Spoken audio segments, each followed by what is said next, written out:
Good evening, ladies and gentlemen, and welcome to episode 2 of Producer Cupe After Dark. Yes, we made it to episode 2. We were approved by the executive board at OTM to have a second episode.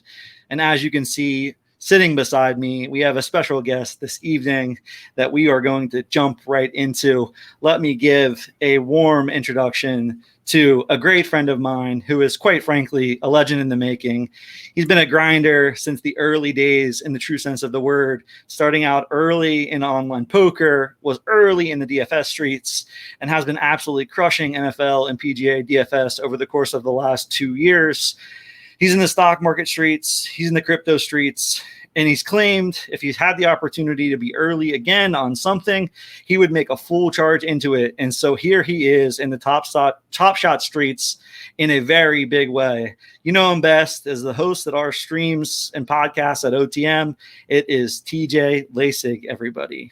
TJ, wow. Welcome to the show. What an introduction. I appreciate that. It's nice to be on the other side of these and rather having to be the one doing the grand introduction. But thank you for that, and happy to be joining episode 2 of Producer Cupe After Dark. It was much needed by the people. The people definitely wanted it. So glad that we were able to get this together.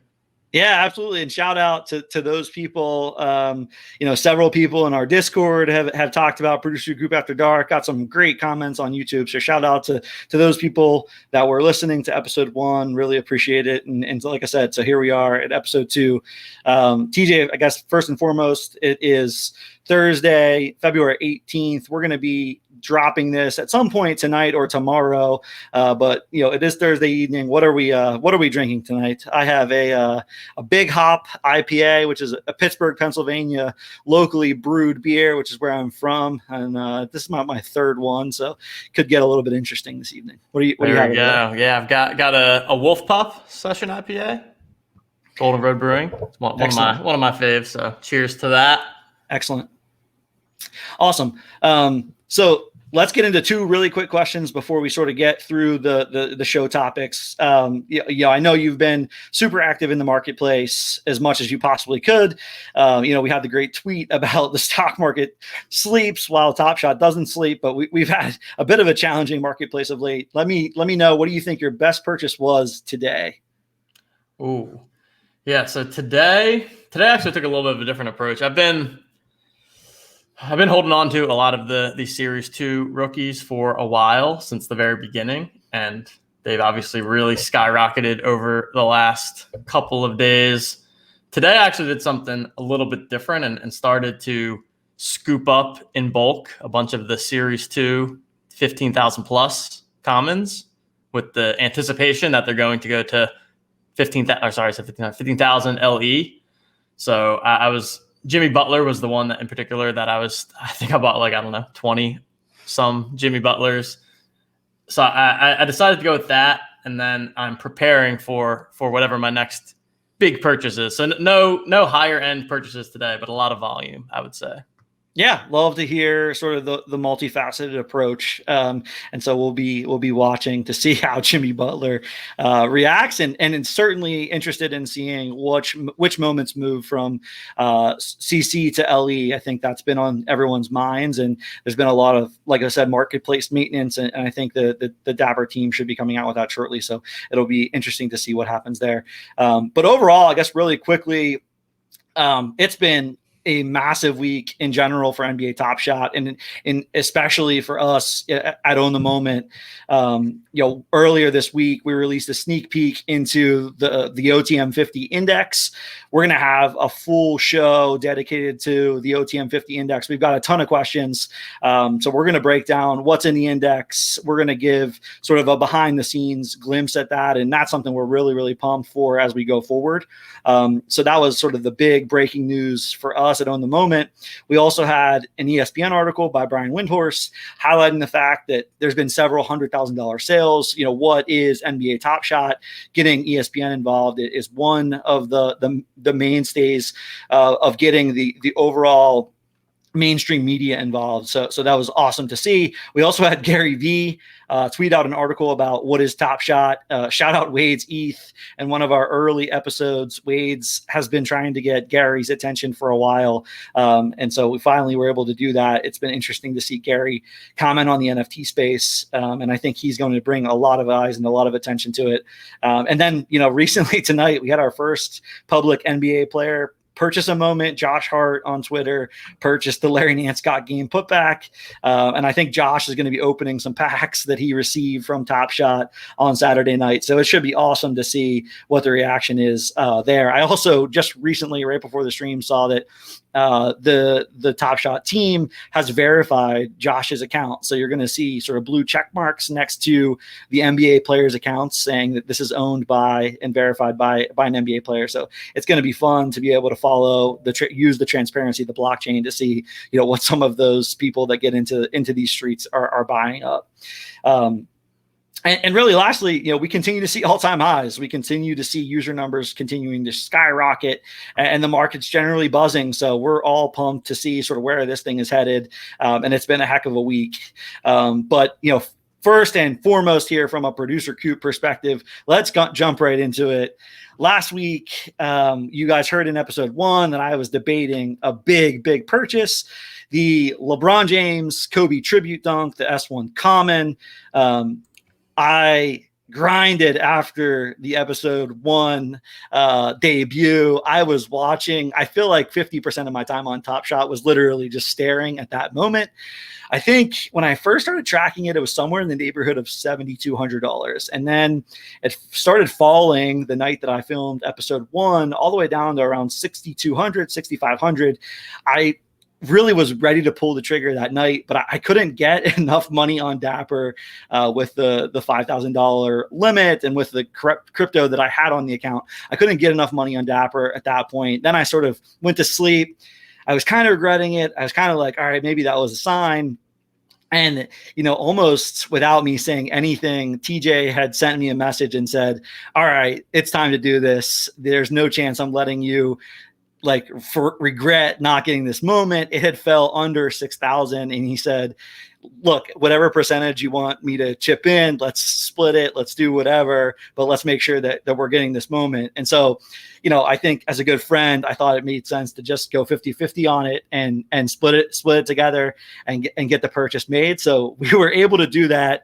It was a bit interesting how we were able to purchase it by getting some Dapper involved. We actually needed another $100, I think. And so I had to get TJ to buy a moment for me and then gift it back to him. So it was quite the interesting purchase, but we did purchase it. Super pumped about that purchase. And that thing has literally just skyrocketed. Right now, I think the last sale was $14,500. So looking at a great return for the portfolio, it's like 95% of my portfolio when I look at it. So trying to take some of those gains with a grain of salt and figure out what some of my next plays are. But man, it's felt great to be able to get that one. Wanted to get your thoughts, TJ, on that purchase. Yeah, it's for me, it's the Top Shot moment. I think right now it's the best moment that there is. I think it's going to be hard to top that one. Sure, there's talk about what if there's LeBron rookie moments in the future, but it's not a true rookie moment. I don't know. I think that this one, even if it doesn't go down as the best, it's going to be one of the top 3 moments on Top Shot. You've got LeBron, you've got the Kobe tribute. I think there's just a lot of meaning behind that. I had already purchased one. Actually, the one that I have, I had split with my brother Neil, who does some data work with us at OTM. So now I basically have one full one by splitting one with him, splitting one with you. But yeah, I could tell that you were grinding over the decision and that you were having trouble pulling the trigger. So I was just like, all right, man, you have to do this, because I cannot imagine how you'd be feeling right now if you had not pulled the trigger and you were staring at a $14,999 minimum ask price. And what did we get it for? $5,700, I think. It was a pretty nice buy. Yeah, it was a great buy. I thought it was a great buy. Like I said, around 7,000. So very appreciative of that final bump that I really needed to get over the edge there, and super pumped to just track that. I completely agree with you on the overall moment. I think it's going to stand the test of time. The other thing that I had taken into consideration when looking at the moment is kind of like, sure, they might release a LeBron rookie, they might release some running back moments actually, of Kobe Bryant's or, of LeBron. It's just, they could release those things. But one, in general, I expect those to be incredibly popular, not, in the neighborhood of a couple $1,000s to be able to purchase, or you're going to have to win a lottery to get some of those, or something of that nature. At the end of the day, this one was, quote unquote, within my budget. And full disclosure, I recognize from the budget that I described in episode 1, I'm way over at this point, and really kind of taking a look at that moment and making that big purchase, what TJ and I talked about was, all right, it's a good chance to reset, right? I've made sort of my big purchase. I've made sort of my long-term investment in Top Shots. Now, how do I take, roughly $1,000 and try to see what we can do, or what I can make from that money? So sort of a reset, if you will, by taking some of the equity that I've spent in that LeBron moment. But yeah, I completely agree. Super pumped to have it. The final push was exactly what I needed. And, generally, it'll be fun to watch. And now you can just buy $1,000 worth of Reggie Bullock, right? And take Reggie to the moon. I did buy one after your tout on the stream the other day. And yeah, we're gonna get into Die with Reggie, hashtag Die with Reggie at this point. It's gonna be fun to bring the listeners up to speed.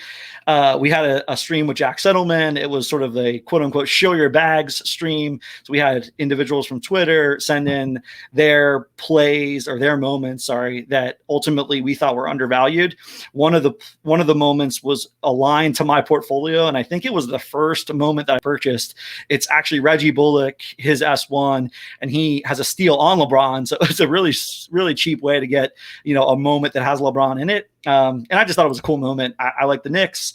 I think the Knicks are a really big market. So I have that. And I said that. And crazily, Jack selected that moment as, the most undervalued. And so it has skyrocketed a bit.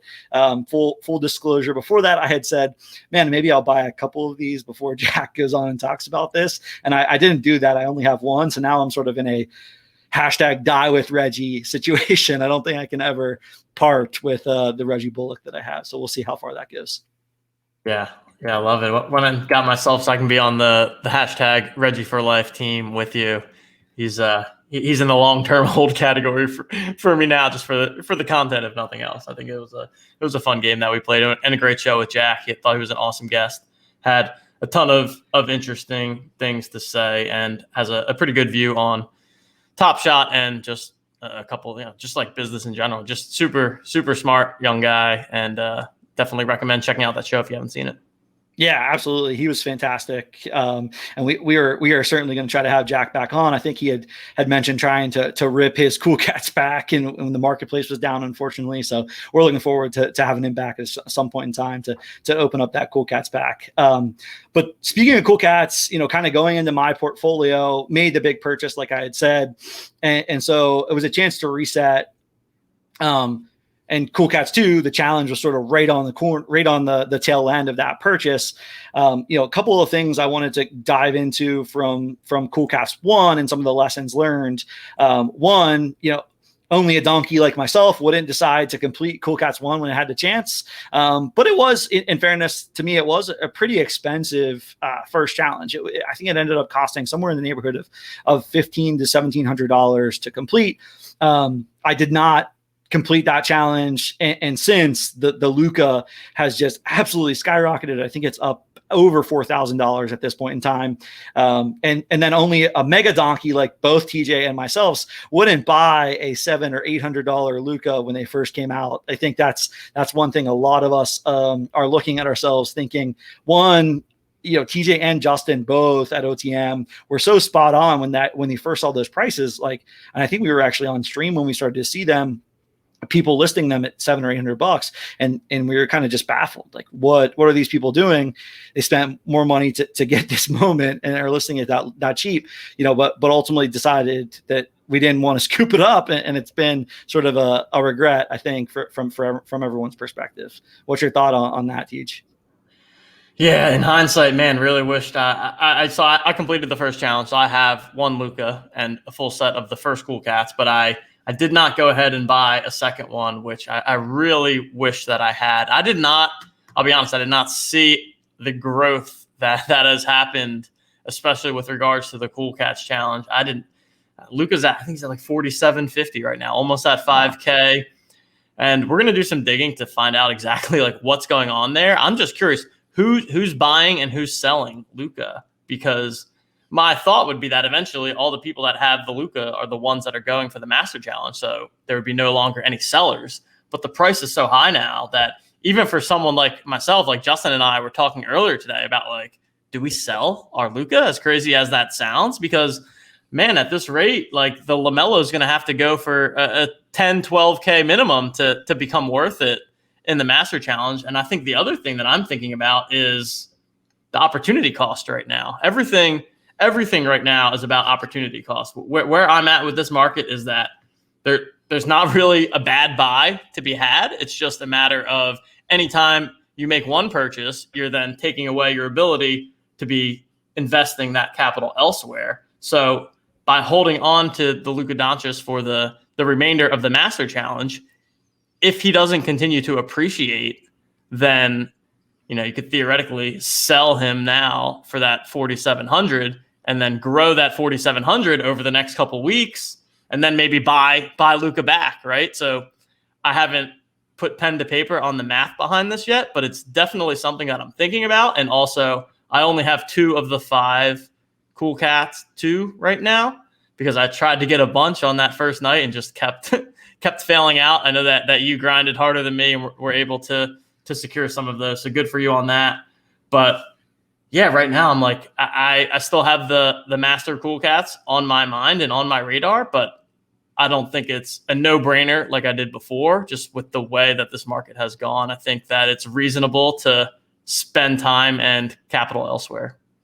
Yeah, man, the man is spitting a lot of hot fire right now and giving the people a lot of insights. I think, a couple of things to unpack in what you just said. One, and I've had this happening in some of the group text messages that I'm in, liquidity is huge. I think another thing that has been happening, and I'm assuming a lot of text messages around, those are in Top Shot, is a lot of FOMO, looking at moments and saying, man, that one skyrocketed. Why didn't I hold? Or I sold too early, or, I got out of this one. I'm thinking myself, there's a couple, moves that I made at this point in time. Nothing huge, but I sold a Kawhi S2 7500 LE. I think I bought him for $10 or $12 and sold him for like $40 or $45. I think he's upwards of $95 now. And I think you can do that with so many moments in this market that things are up, and you can keep looking back and having that sort of FOMO of why didn't I do such and such? But I think don't forget and don't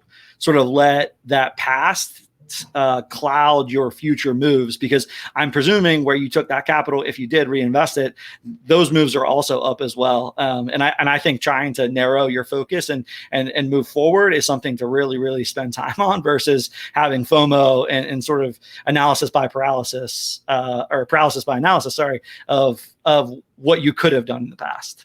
Yeah, I see a lot of that too, right? It's like, oh man, I sold so-and-so and now his price is this. But then it's like, well, what did you do with that money after you sold, right? I'll be honest, I do not recommend selling anything with no intention to do anything else with that money. I have no intention of taking any of the money that I have on Top Shot out anytime soon. I'm going to continue to reinvest that. But that said, I'm trying to kind of ride the waves of what's hot. It seems like a very momentum-driven market from what I'm seeing. Like we had the momentum with the Series 2 rookies, and we had momentum with the Series 1 rookies. Now we're seeing some momentum with these lower-priced S2 commons.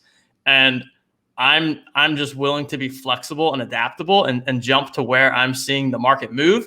The other thing that I do, and that maybe people can't do it as large of a scale, but one thing, like if you're buying a moment, buy 2 of them. And then, because what I've been doing, I've been buying multiple. So if I like, I don't know, say Wiseman or Anthony Edwards, for example, way back when I bought like 12 Anthony Edwardses. And I think I maybe have 5 now because I'm just consolidating over time. So I'm keeping my position in Anthony Edwards, but it's almost like hedging, an emotional hedge too, right? Yep. That way I don't have any FOMO when he's continuing to go up because I still have him in my portfolio, but then I'm also able to take that. And then, I bought like a more expensive Zion and a couple of the season 1 metallic golds. So I'm trying to take that approach of building up on the moments that I like, but then taking profits along the way and reinvesting those profits in some of the higher end stuff. Yeah, I loved what you said about emotional hedging, right? I think, someone like myself, I'm not buying 12, but I've certainly taken an approach to say if a moment's under $20 or under $50, it really has crossed my mind to say, okay, well, it's double that because I want to buy 2. I want to at least get 1 that I can potentially flip early. And if I have this thought that, all right, I need to hold on to it, I can hold at least for a day, 2 days, a week, which a week can feel like a month in this market, the way things are moving. So I think that's huge from an emotional perspective. All right. So the other piece that you talked about was, I think you had said that you're still missing a few of the Cool Cats too. I know we were both grinding that night. The packs did drop. It was sort of a long drop. I think it was, 3 or so hours of getting the drop completed, getting people their packs. And then, man, it was a really late night for me. A lot of failed transactions. But, one thing I learned from Cool Cats 1 was I definitely expected the prices to go up. I knew that there was going to be a lot of new people in the market, a lot of people that didn't have as much experience or didn't get to experience Cool Cats 1. And so I thought there was going to be an opportunity to grab moments pretty cheaply. It turned out I wasn't as successful as some others that were able to get like $40 or $50 John Walls and $25 PJ Washingtons. But, overall, I did stay up. I continued to grind. I think I was able to secure each one of the Cool Cats for an average of around $100 each. So super happy about that play. And I think, generally for those that have a bit of a smaller budget, sometimes that's what you're going to have to do. It sort of is what it is. We're all playing sort of the same game. Those that are willing to spend a bit more time and a bit more effort and energy, I think in the long run, sometimes that pays off. I think it's still the cat is not yet out of the bag on if these prices are going to hold where they are, if they're going to fall a little bit, or if they're going to rise. But overall, I'm pretty happy about the move of collecting all the Cool Cats on night 1. Wanted to get your thoughts just on, are you thinking about purchasing now? Are you sort of still waiting? I know there's still a lot of time left in this challenge. And there are, 10,000 of each of these Cool Cats out there. So I wanted to just get your thoughts on that. Yeah, first off, I think it's a great move that you're able to get them all on the first night. That was the price range I was targeting too, right around $100. If I could get it at 100 or under, I was going for it. I had like 50 failed transaction emails in my inbox, as I'm sure a ton of other people did. I did get one. I think I got the DeMarcus Cousins for 70 something. So I was able to get lucky on those. But like you said, there are deals to be had out there on the marketplace if you're grinding. We also know that like with that Pickle account, the one known bot, they were getting rid of that. So they're clearly taking steps to get rid of the bot situations, right? Because I think that the people that are manually grinding to find those deals should get rewarded and deserve to get rewarded when a listing gets posted, not someone that's building a bot that does that. So wanted to say that first. And then second off, from where I'm at, my goal was to buy them early. I didn't quite get the prices that I wanted. And like I said, I saw so much momentum elsewhere that I was like, I didn't really want to pay, I don't know, $150 a pop and just hold on to those. I'm still planning to complete the challenge, but I'm not as married to the idea as I was before. It's also in my mind, like, I could just buy them all the day after the challenge is over, because I'm more focused on the Master Challenge than anything right now. And I could just buy them all and Anthony Davis further on down the line, or even at the very end of the, right before the Master Challenge. The more I've thought about it for me, the more I don't know that it makes sense to have my money tied up there when I could be doing other things with it. But for people like you that got in early, I think that is 100% the move. So I'm going to continue looking at it. If I find the right deal, I'm going to scoop them up, but I haven't really seen them below 150 for a while. I'm always checking in on them though, but that's where I'm at with it right now. Yeah, I love the approach. And I think the biggest thing there is, and I sort of thought in similar vein when the challenge first started, Luka was 1,700 or something like that. And I was kind of like, yeah, it's a lot to pay, but there's a month, maybe even more than a month of Cool Cat challenges left before the LaMelo, right? So you never know. Someone might, get drunk one night and list the Luka at a terrible price, or get something, you might get lucky, or at the end of the day, you at least have options. I think for you've got the Luka, right? And that's going to end up being the bottleneck in sort of the broader Cool Cats, I think. And so, thinking about liquidity, thinking about, where you could put cash, does it make sense to start holding 10, 15, 20 Cool Cats over the course of a month and a half? And the answer to that might be, it might be better to buy them all on the last day and use the cash in the market now to make liquid moves. So that's certainly been something interesting to think through. Yeah. And one more comment on that. I'm interested to see what Justin comes up with from a projection standpoint. I know that I joke about him being the robot in Hall, but the last time it was much easier to project because it was a pretty stable market in terms of the number of users. Yep. Now, I don't know how you could possibly project out what the price of LaMelo is going to be, because you have no idea how many more users are going to join over the course of the next couple of weeks, and no idea how those users joining are or aren't going to get involved in the Cool Cats challenge. So I just wanted to call that out, that we're definitely going to do what we can to try and put some projections on what we think is going to happen with these challenges. But there's a lot more unknowns, a lot more moving variables in that kind of calculation this time. So I don't think it's going to be as simple to do as, not that it was simple last time. I wasn't able to do it, but Justin was. But you know what I'm saying? I think there's just so many unknowns, which again, that's why I'm just kind of like taking this volume approach right now of when, the Barstool put out an article. When all these Barstool guys come on to Top Shot, I don't think they're going to be going for they're not going for the Cosmics. They're not going for the Hollows. They're going for the S2 Commons. I would think they're going for things that are affordable. And so that's why, while I've been kind of against those, and I still am not maybe huge on them long-term, I'm willing to take like a short-term trade and try and flip some of those. And then I think my medium-term plan is to reinvest in some of the higher end stuff. I think there's got to be a wave of higher end buyers that come through. So we haven't seen a lot of big expensive sales recently, but I think that there's still some big money people, whether it's from the poker world or the sports betting world or other people from the daily fantasy world. I think there are some big time whales that are on the sidelines right now that are eventually going to get involved. And Justin and I are trying to think about how we can position ourselves to be prepared and to capitalize on that when that happens.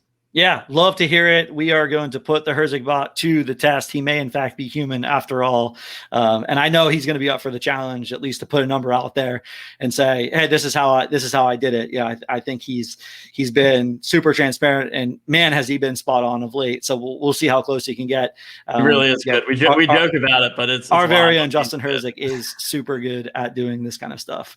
All right, so last thing I wanted to say on Cool Cats was it was fun to start to anticipate, and maybe this is the degenerate in me, this is the pure gambler in me, the pure speculator. It was fun to really speculate on what in the hell 5 common moments are going to be included in the Cool Cats alongside that you need alongside the 5 Cool Cats. Man, I was buying up some stuff. I was buying up the Kentucky guys. I had sent to my friends the Kentucky guys. They were buying them up, and then when it came out that they were not in the challenge, I was getting all kinds of hate text messages back that I had no idea what I was talking about. And it turns out that all of those moments have been great suggestions of buys because they're all on the rise. So it has been good. But it has been fun. Barton's going for 130. Yeah. It's I had not.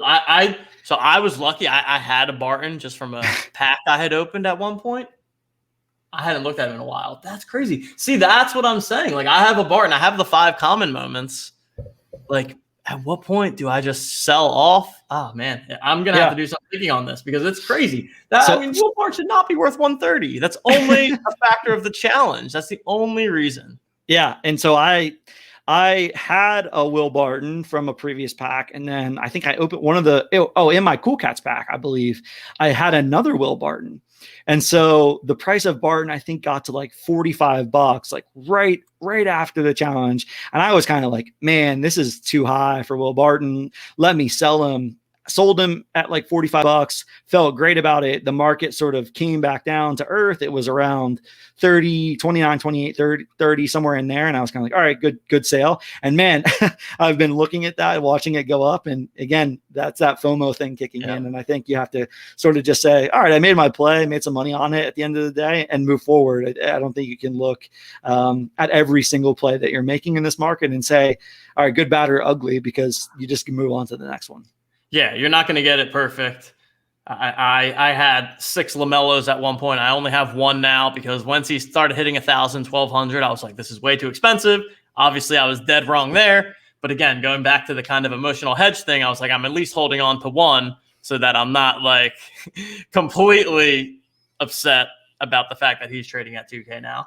But also, like we said, I took that money and I invested it elsewhere. I don't know what it is or isn't sitting in, but I'm sure whatever it is, maybe it might have also fully 2x, or it could have even done better than 2x, honestly. Yeah, it's exactly. really that crazy. And another thing that I want to touch on that I don't think was maybe on your agenda, but I just thought of it. I think it's an interesting point. So I had received the legendary pack, the Hollow Icon one, back when that happened. Was lucky enough to get that. I got the Marcus Smart. It feels like that was like a month ago. It right? really does. It was probably only like a week and a half couple weeks. ago. Yeah. My goodness, it literally feels like last year. So I had the Marcus Smart Hollow Icon, and again, I thought that it was good. He was a part of the Hollow Icon challenge, and I was monitoring it, and it just wasn't moving much. Right for a week, there weren't really many sales happening, and that's when I was like, do I think this Marcus Smart is going to go up in price? Yes, I do. But I think that, is it going to 3-4x? No, definitely not. But I think that if I sell that for $1,750 and then reinvest that in some other stuff, that I could potentially double 3x, 4x. So what I did was I sold the Marcus Smart, and then I picked up 3 Series 1 moments that I liked. I picked up an Anthony Davis, which I had not had any of Anthony Davis in my portfolio. I picked up a second Vince Carter, which has gone from like $600 to $1,700. Yeah, that's gone way up. Yeah, and then I picked up a Jimmy Butler Series 1 metallic gold, which I think went from like $500 to $1,100. So that can't go wrong. That's a bit of a self-tout, but I think that that's just what's important to think about, is that everything is opportunity cost, and you know, where can you best put your money to work, and where are you most comfortable putting it to work? I think that's important too. And my recommendation is pick like 1 or 2 areas that you want to be the expert in and know those really well. Like pick 3 moments that you're tracking every day, seeing how the price is going and investing heavily in that, rather than having this FOMO of like, oh, I need to get a little bit of everyone. Like, I don't know, if you're the master of the whatever single person market, you know all of their moments and how the prices have been tracking, and you invest heavily in that. I think that is a smart way to go about it, especially if you have the lower bankroll. I've talked about it before, but buying up multiple of a $15, $20 moment rather than buying 3 different $20 moments. I think it helps you learn too, because then you're kind of tracking, you're understanding the market. And that's another reason why I'm trying to do a bunch of different things and experimenting with some of the higher end stuff, experiment with the lower end stuff, just to learn for myself and get a better feel for how this general market as a whole performs. Yeah, love to hear that. I definitely agree. I think our Discord has been popping off with a ton of great ideas from a manual perspective. Someone was tracking, the number of purchases over the course of an hour. If you keep looking at the recent purchases, seeing if the floor is moving, seeing how many prices, how many lower end prices there are, being able to buy at the last bit of the floor and having that floor move up. I think there's just a ton of different ways to look at this market. And speaking of our Discord, man, that thing has really been providing a ton of value. If you're listening to this and you aren't in our Discord, DM myself or TJ to get on sort of the wait list of that Discord. I think it's really going to end up being a close knit community with a ton of ideas, a ton of really sharp people that are thinking about this in so many different ways. And I think that's the beauty of the nature of the free market that we've got on our hands here. There's a ton of different ways to play it. Some people have been more successful than others, and it's still early enough that you can learn from some of the people that have been really, really successful in deploying a few different kind of strategies. Well, that sort of does it for the Cool Cats. I think that's been, really fun. It's certainly going to be the biggest piece of my portfolio over the course of the next couple of weeks. Like I said, I made my big purchase. I've taken my, $1,000 budget and invested a good 60 or so % of it into the Cool Cats challenge. There are some additional plays that I'm thinking about that TJ hit on here, talking about some of the S2 commons, trying to buy multiples of those. I know before you started buying the Jimmy Butler, I tried to buy one or two and then had, about 12 failed transactions and I gave up. I figured TJL was buying every single one that was out there. Turns out, in fact, he probably was. So I just think there's cheaper moments out there of really good players that you can get your hands on now. And like you said, more and more people are coming into Top Shot. They're going to look at, okay, well, what's the cheapest Chris Paul that I can get? What's the cheapest Jimmy Butler? What's the cheapest LeBron? What's the cheapest Giannis? And they're going to start looking at those moments and saying, all right, well, let me start my portfolio here. So I think we'll see some of those prices go up, and from there you're able to kind of build that bankroll. All right, so Tej, give me your takes, and then I'll sort of provide my comments on the 2-week outlook for while what happens on Top Shot while Cool Cats 2 sort of comes to an end. Yeah, I'm definitely expecting and hoping for a rare pack drop to happen at some point. Now, will that be before or after the Cool Cats is over? I'm not sure, but that has to be what they're gearing up towards. We saw the stress test. They had a successful Cool Cats pack drop. Okay, the first time it didn't quite work out, but then once they bumped it back to later, fully successful. Everything worked as expected. I think their big thing right now is whatever they're doing with this maintenance, getting that site function with the increased user base that is coming in. I think we're going to continue to see an influx of users. You mentioned all the different people that have been talking about Top Shot recently. I think that it's just going to continue to get more and more mainstream attention, which again is good for all of us that are watching this show, because if you're watching this show, you're way ahead of these newer folks that are going to be coming in. They're not going to know how to navigate the site or quite what they're doing, but also part of what, we want to bring them into our community too, because it's beneficial for us to have, when new people come in, that they have a good experience, that they feel like they know what they're doing. So our goal is definitely to help get some materials together to educate the newer folks. I think we're going to keep seeing the Cool Cats go up at least slightly, or at least stabilize. I don't know if I see the prices going down. Maybe there's a sell-off towards the end. One of the things that I'm going to work with Neil on is get a better understanding of these people that are buying and selling Cool Cats. Like, how many of them appear to be going for the Master Challenge? How many of them are maybe just going for the second challenge? I think that it's really a unique dynamic with the Master Challenge that we still need to figure out. But I'm not hopeful that I'm going to buy a Cool Cat for $100 at any point over the next 2 weeks. And if I have to pony up for it, I will. But I think that it'll continue to be a hot topic, and a lot of focus will go on those transactions. Yeah, absolutely. I echo you on the rare pack drop. I think my hope is that we see a rare pack drop before the conclusion of Cool Cats 2. I'm also hoping to see 2 to 3 common pack drops over the course of the next 2 weeks.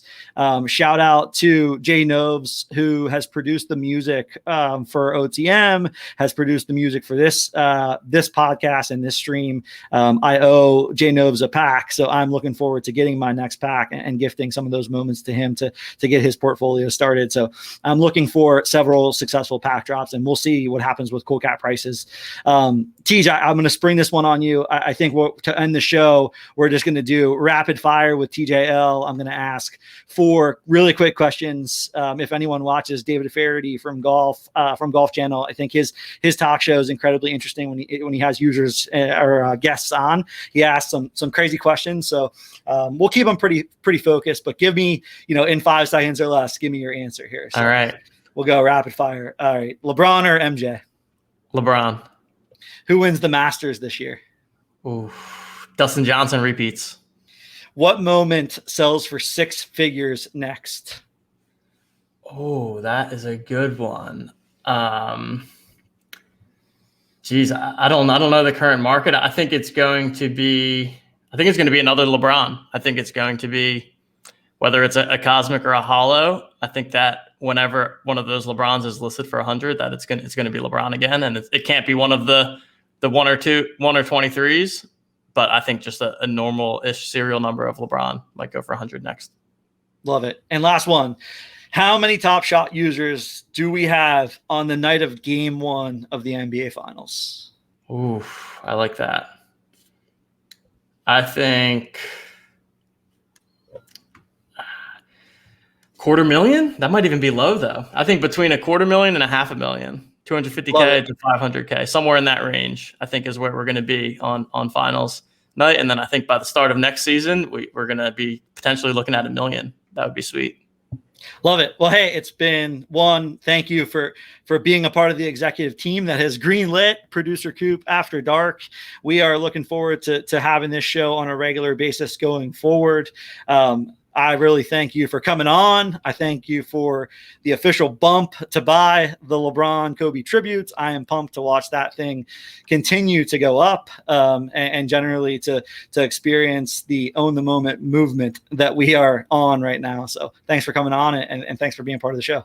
Yeah, thanks for having me. It was good catching up. Good to be in a little bit of a different role here. Give you some of my thoughts, give you the breakdown. And you got to shill to the people, though. You got to tell them to subscribe and all that. Is that part of Producer Cupe, or is that just what I do on the main pod? I don't know that I'm as good of a shiller as you are from a host perspective, but yes, absolutely. If you are not following us, we are Own the Moment NFT on Twitter. We are Own the Moment YouTube channel, which is where, a good 95% of our content is. We're also in the podcast stores under Own the Moment NBA Top Shot podcast, Apple and Spotify. So give us a subscribe, give us a like, leave a 5-star review. Let us know what you want to see next. We're continuing to work behind the scenes with our team at OTM and bring you the best content that we possibly can.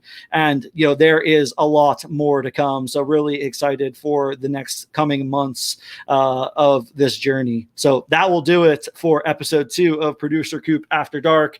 Thank you so much to TJ. Thank you so much to those who have tuned in, and especially those who have asked me to continue this journey. We are T-10 to take off, and we will see you out there.